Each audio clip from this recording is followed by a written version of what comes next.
10 ফুটের দুর্গা প্রতিমা তো কলকাতার মানুষজন, সারা বাংলার মানুষজন দেখেছে, কিন্তু এবার সরস্বতী পুজোর মূল আকর্ষণ বাটানগরের 111 ফুটের সরস্বতী প্রতিমা। এবং এই মুহূর্তে আমরা সেই একেবারে বাটানগর নিউল্যান্ডের মাঠে রয়েছি। সুবিশাল প্রতিমা, 111 ফুট উচ্চতা।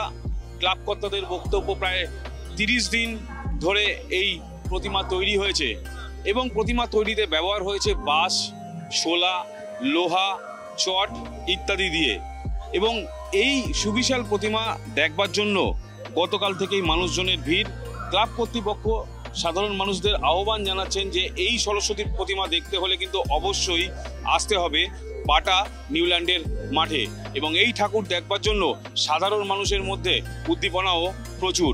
সকাল থেকেই সাধারণ মানুষ এই সুবিশাল সরস্বতী প্রতিমা দেখবার জন্য ভিড় করছে। এটা হচ্ছে কিয়েসান আর বাটানগর স্কোয়াড।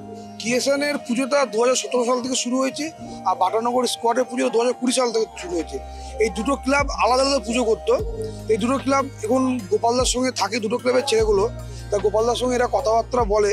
ভাইটু আর রাকেশ বলে আছে দুজন। এই ভাইটু বলে যে আছে কিয়েসানের, ও হঠাৎ করে একদিন গোপালদাকে বলে যাতে আমরা এবছর এমন একটা কিছু করতে চাই, যেমন চন্দ্রনগর যেমন করে সেরকম আমরা বাটানগরের সরস্বতী পুজোটাকে সেইভাবে করতে চাই, যাতে মানুষের কাছে সবাই পৌঁছায় যে সরস্বতী পুজো বাটানগরে এরকম বড় করে হয়।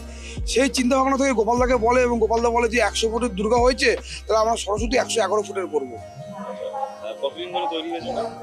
এই তৈরি হয়েছে আমাদের 2 মাস ধরে। বিকজ হচ্ছে আমরা হুট করে ডিসিশন হয়েছে, ওই জন্য তাড়াতাড়ি খুব কাজ হয়েছে। কি কি জিনিস দিয়ে তৈরি? লোহা, রড, বাঁশের বাঁশের যে পাতলা ব্যারিকেডগুলো হয়, চট, রং, শোলা দিয়ে বাইরেটা ডিজাইন হয়েছে। সাধারণ মানুষের উদ্দেশ্যে একটা কথা বলবো, সোশ্যাল মিডিয়া খুললে এখন 111 ফুটে সরস্বতী দেখাচ্ছে।